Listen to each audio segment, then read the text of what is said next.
Economic geography chapter number 1 करवा चुकी हूँ मैं। चैप्टर नंबर 3 भी हो चुका है, चैप्टर नंबर 7 भी हो चुका है, बाकी चैप्टर्स भी सारे करवाऊँगी धीरे धीरे। चैप्टर नंबर 2 जो है इसकी 2 पार्ट आ चुके हैं, 3rd पार्ट की वीडियो है चैप्टर नंबर 2 की, ये वाली क्लासिफिकेशन ऑफ इकोनॉमिक एक्टिविटीज़। तो पेज नंबर 14 तक हम कर चुके थे, बेसिकली यहाँ तक कर चुके थे। पेस्टोरलिज्म जो कि एक प्राइमरी एक्टिविटी है, यहाँ से बिगिन करना है। तो there came a time in history जब पॉपुलेशन जो है वो इंक्रीज़ हो रहा था, लेकिन जो सामाजिक विकास है, जो सोशल डेवलपमेंट है, वो कम हो रही थी। हंटिंग जो लोग करते थे, गैदरिंग जो लोग करते थे, उनको पता लगा कि लाइफ जो है उसको हम सस्टेन नहीं कर सकते सिर्फ हंटिंग करके, ठीक है। मतलब उन्होंने बेसिकली महसूस किया कि केवल हंटिंग और बेसिकली कंद मूलों के सहारे जीवन जो है उसको हम सस्टेन नहीं कर सकते हैं, ठीक है। तो जो लोग हैं वो डिफरेंट क्लाइमेटिक कंडीशंस में जो रहते थे, उन्होंने they selected the animals found in those areas and grazing and rearing जो है वो स्टार्ट करी एक सिस्टमैटिक मैनर में, यानी कि पशुओं को चराने और पालने का जो है उन्होंने ये काम स्टार्ट करा, जिसको हम पेस्टोरलिज्म, पशु चारण ऑब्वियसली कहते हैं, ठीक है। तो श्रम निवेश, दैट इज़ लेबर को इन्वेस्ट करना, तो इसके द्वारा वे जो लोग हैं उन्होंने सीखा कि जो डोमेस्टिकेटेड एनिमल्स हैं उनमें से कैसे हम मीट, वूल, स्किन और मिल्क जो है उनको ऑब्टेन करें।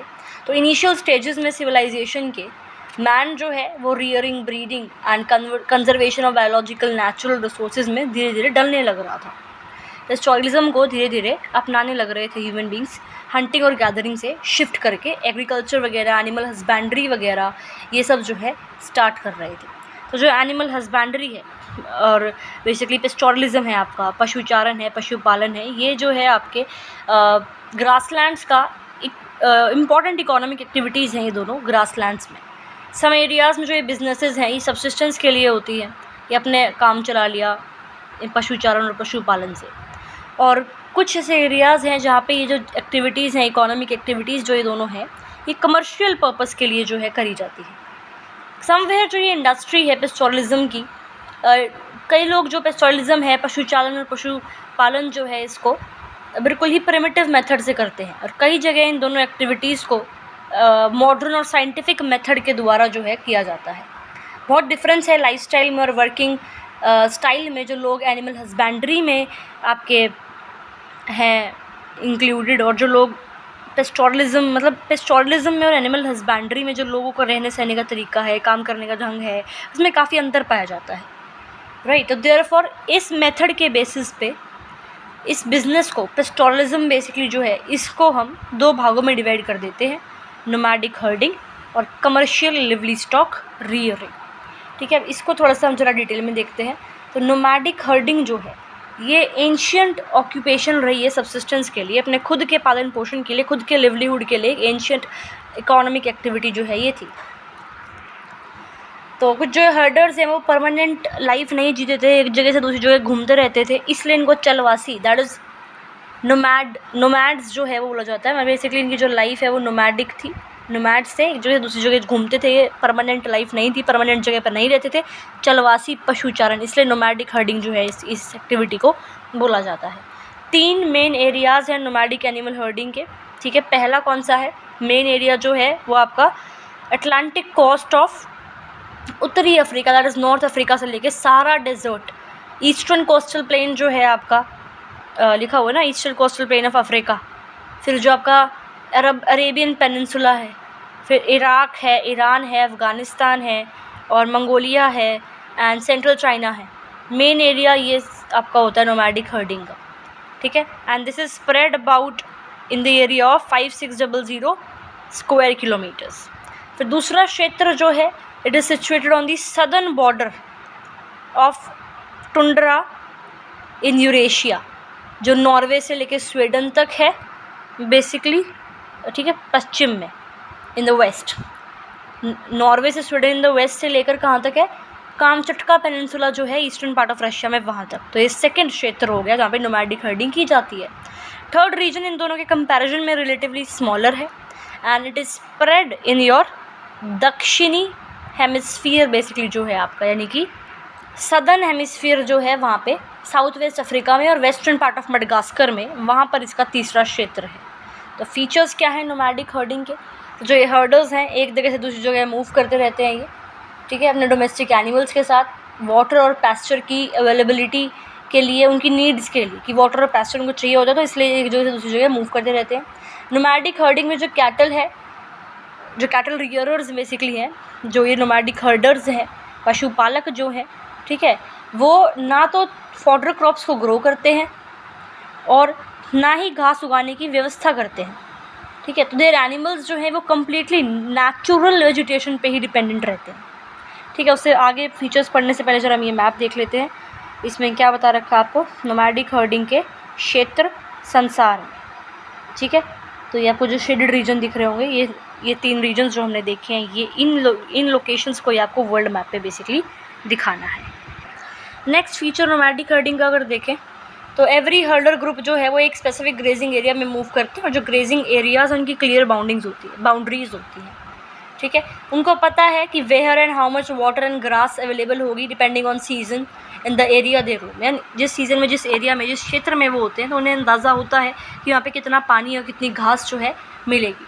डिफरेंट टाइप ऑफ एनिमल्स जो हैं वो डिफरेंट रीजन्स में रियर करते हैं, जैसे कि कैटल जो है लिख रखा है इसमें, दे आर द प्रमुख गाय बैल कैटल, राइट, वो प्रमुख पशु हैं।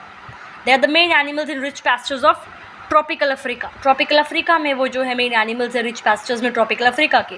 वेयर एज आप शीप की बात करो, गोट की बात करो, कैमल्स की बात करो, वो सहारा और एशिया के ड्राई डेजर्ट्स में उनको रियर करा जाता है। डंकीज एंड हॉर्सेस की बात करो तो सेमी एरिड रीजन्स में उनको रियर करा जाता है। याक की बात करो, इसमें लिख रखा है ना, देखो ध्यान से, याक की बात करें, लामाज की अगर हम बात करें तो वो आपके हाई प्लेट्यू रीजन्स में, तिब्बत के, एंडीज़ में। रेनडियर की बात करें तो वो आपके आर्कटिक और सब पोलर रीजन्स में आपको वो रियर करते हुए दिखेंगे, ठीक है। नोमैडिक पेस्टोरलिस्ट जो हैं वो डिपेंड रहते हैं एनिमल्स और उनके प्रोडक्ट्स पे, food, clothing, shelter, tools, transportation के लिए, ठीक है। अब कुछ एरियाज़ में माइग्रेशन सीजनल होती है, इसको हम ट्रांसह्यूमन्स कहते हैं। Seasonal migration is equal to transhumance.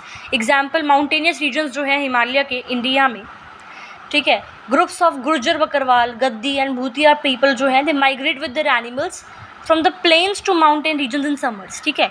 तो समर्स में जो ये ट्राइब्स हैं ये प्लेन से कहाँ जाती है, माउंटेन रीजन्स में, और माउंटेन रीजन से प्लेन में आती है विंटर्स में। सिमिलरली अगर हम बात करें जो आपके लैप्स शेफर्ड हैं, लैप्स शेफर्ड जो है, ठीक है, टुंड्रा रीजन में जो है ये माइग्रेट करते हैं नॉर्दर्न माउंटेन स्लोप्स से, नॉर्दर्न माउंटेन स्लोप में चले जाते हैं समर्स में, और कॉनिफेरस फॉरेस्ट के एरियाज़ में चले जाते हैं साउथ में विंटर्स में। तो ये एग्जाम्पल ध्यान रखना ट्रांसह्यूमन्स के। वो सोशल स्टेटस नोमैडिक पेस्टोरलिस्ट का जो है वो पता लगता है कितने एनिमल्स उनके पास है।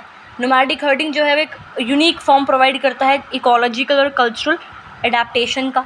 तो जो ये सोशियो इकोनॉमिक सिस्टम है नोमैडिक हर्डिंग का, इसके अंदर जो ह्यूमंस है और एनिमल्स है वो इंटरडिपेंडेंट होके रहते हैं, इंटरडिपेंडेंट कम्युनिटी फॉर्म करके रहते हैं, जिसमें एक स्ट्रॉन्ग सेंस होती है फ्रीडम की और सेल्फ डिटर्मिनिज्म की, डिटर्मिनेशन की, ठीक है।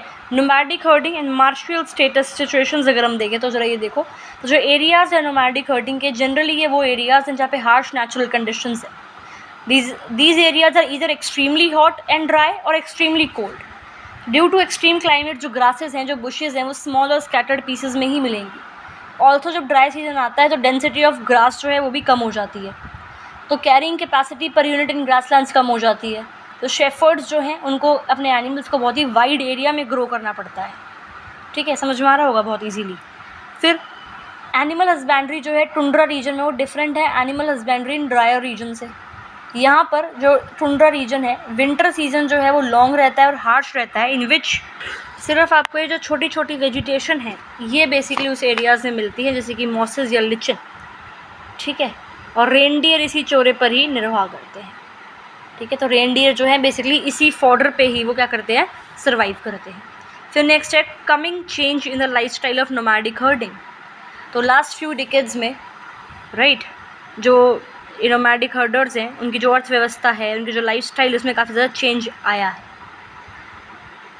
ठीक है। टेम्परेट जोन की अगर हम बात करें तो टेम्परेट जोन के एरियाज़ में जो एग्रीकल्चर है वो स्प्रेड हुआ है। एग्जाम्पल किर्गिस्तान, कज़ाकिस्तान, उज्बेकिस्तान जो है वहाँ पे इरिगेशन की जो फैसिलिटीज़ हैं वो डेवलप्ड हुई हैं, ठीक है। तो कपास की खेती वहाँ पे करी जाती है जहाँ पे पहले क्या थे, ग्रासलैंड्स थे, ठीक है। और इसी प्रकार सिमिलरली अगर हम देखें ऑस्ट्रेलिया में, दक्षिण अमेरिका में, रूस में, वहाँ पे जो एग्रीकल्चर है उसका भी आपका जो है डेवलपमेंट हुआ है, एग्रीकल्चर एरियाज़ जो है, ठीक है। पहले वहाँ ग्रासलैंड्स थे। गवर्नमेंट्स जो है बहुत सारी कंट्रीज़ की, वो भी अब ट्राई कर रही है कि जो नोमैडिक हर्डिंग है वो बंद हो, और जो नोमैडिक हर्डर्स है वो एक जगह परमानेंटली बैठ जाएं एंड एग्रीकल्चर में जो है ग्रोथ हो। और ये देखोगे, this is what in the early summers the sheeps were feeding the mountains, right. ये दिख रहा है आपको, ओके। अब बेसिकली इसे गवर्नमेंट कर रही है काम कि भाई नोमैडिक हर्डर्स को परमानेंटली सेटल करवाया जाए। जिन एरियाज़ में इंडस्ट्रीज़ है वहाँ पे नोमैडिक हर्डर्स जो है उनको एम्प्लॉयमेंट जो है वो प्रोवाइड करी जा रही है, जॉब्स जो है प्रोवाइड करी जा रही है। भारत में भी इन्हीं स्थायी रूप से बसाने के उपाय किए जा रहे हैं, ठीक है। भारत में भी हम बेसिकली एफर्ट्स कर रहे हैं कि इनको परमानेंटली एक जगह पर जो है बिठाया जाए। फिर अपार्ट फ्रॉम दिस जो रिस्ट्रिक्शंस है इंटरनेशनल बॉर्डर्स पे, जो नोमैड्स हैं ये खुद भी फोर्स्ड हैं कि भाई एक ही जगह पे रुके। तो ट्रेडिशनल माइग्रेशन रूट्स और पैस्चर लैंड्स को छोड़ के ये भी जो है परमानेंटली एक जगह पे बैठ जाते हैं। तो एज अ रिज़ल्ट क्या हो रहा है, इन दो रीजंस की वजह से, कि तो सरकार चाहती है और ये इंटरनेशनल बॉर्डर फिक्स है उसकी वजह से ये परमानेंट सेटलमेंट की तरफ शिफ्ट कर रहे हैं। तो उसकी वजह से क्या हो रहा है, जो नंबर है नोमैडिक एनिमल हर्डर्स का वर्ल्ड में वो ग्रेजुअली कम हो रहा है। आज सिर्फ 1.5 से 2 करोड़ लोग जो हैं वर्ल्ड में जो इस प्रोफेशन को फॉलो करते हैं, ठीक है। अब ये था नोमैडिक हर्डिंग के बारे में। नेक्स्ट हम देखते हैं कमर्शियल लेवल स्टॉक रियरिंग के बारे में। तो कमर्शियल लेवल स्टॉक रियरिंग जो है वो रिलेटिवली एक नया बिजनेस है। आज से 200 साल पहले ये स्टार्ट हुआ था, जहाँ पे जब एनिमल प्रोडक्ट्स की जो डिमांड है जैसे कि मिल्क, मीट, वूल और हाइड्स की जो डिमांड है वो बहुत बढ़ रही थी, तब जाके कमर्शियल लेवल स्टॉक रियरिंग जो है स्टार्ट हुआ था। इस एक्टिविटी का मेन पर्पस क्या है कि बेसिकली एनिमल प्रोडक्ट्स को बेच के पैसे कमाना। तो जो ये जीवन जीने का जो ये मेथड है लिवली स्टॉक रियरिंग बेसिकली करी जाती है। इसके अंदर भाई एक इंसान को एक जगह से दूसरी जगह नहीं घूमना जैसे नोमैडिक हर्डिंग में हो रहा था, ठीक है, इन सर्च ऑफ ऑर्डर या वाटर, बेसिकली नहीं घूमना इनको। ये एक परमानेंट एरिया में जो है रहते थे, ठीक है, किसी फार्म में रह रहे हैं, समझ में आ रहा है। परमानेंट फार्म्स पे बेसिकली अपने एनिमल्स को ही फीड करवाते हैं। तो commercial level stock rearing basically western agriculture का आपका जो है एक मेथड है and it is influenced by the culture, जिसके अंदर कैपिटल एंड टेक्नोलॉजिकल नॉलेज ज़्यादा इंपॉर्टेंट रोल प्ले करती है। वही वेस्टर्नाइजेशन बेसिकली हम कह सकते हैं। तो main areas commercial level stock के कौन कौन से हैं, जो प्रेरी रीजन है आपका कहाँ पे, नॉर्थ अमेरिका में 7 रीजन्स बेसिकली है। फिर आपका जो वेनेजुएला में, जो आपकी साउथ अमेरिका में एक कंट्री है, वहाँ पे जो लानोस आपकी ग्रासलैंड है वहाँ पे एरिया फ्रॉम द जो आपके प्लेट्यू रीजन ऑफ ब्राज़ील से लेके सदर्न बॉर्डर ऑफ अर्जेंटीना तक। फिर जो वेल्ड रीजन है साउथ अफ्रीका का, टेम्परेट ग्रासलैंड्स हैं ऑस्ट्रेलिया के और न्यूजीलैंड के, और area situated to the east of the Caspian sea, ठीक है। फिर region north of the Arabian sea. तो ये 7 रीजन है। यहाँ पे basically commercial livestock farming, commercial livestock जो है फार्मिंग जो है बेसिकली ये करी जाती है, ठीक है। तो ये एक स्पेसिफिक एक्टिविटी है जिसके अंदर एक टाइप ऑफ एनिमल को ही रियर करा जाता है, जैसे कि काउज एंड बुल्स जो हैं वो मैक्सिमम रियर करे जाते हैं इस main commercial livestock farming के under. Apart from this sheep, goats, horses जो है उनको भी रियर करा जाता है। And half of the world's population of sheep, around 20 crore जो है, उनको ऑस्ट्रेलिया में रियर करा जाता है। और जो ये ऑस्ट्रेलिया है वो वर्ल्ड की आधी वूल जो है उसको प्रोड्यूस करती है। शीप जो है वो इंडिया में भी, चाइना में भी रियर करी जाती है, बट डेंस पॉपुलेशन है इंडिया चाइना की, तो इसीलिए कमर्शियल लिवली स्टॉक रियरिंग जो है यहाँ पे इतनी पॉसिबल नहीं है इन एरियाज़ में।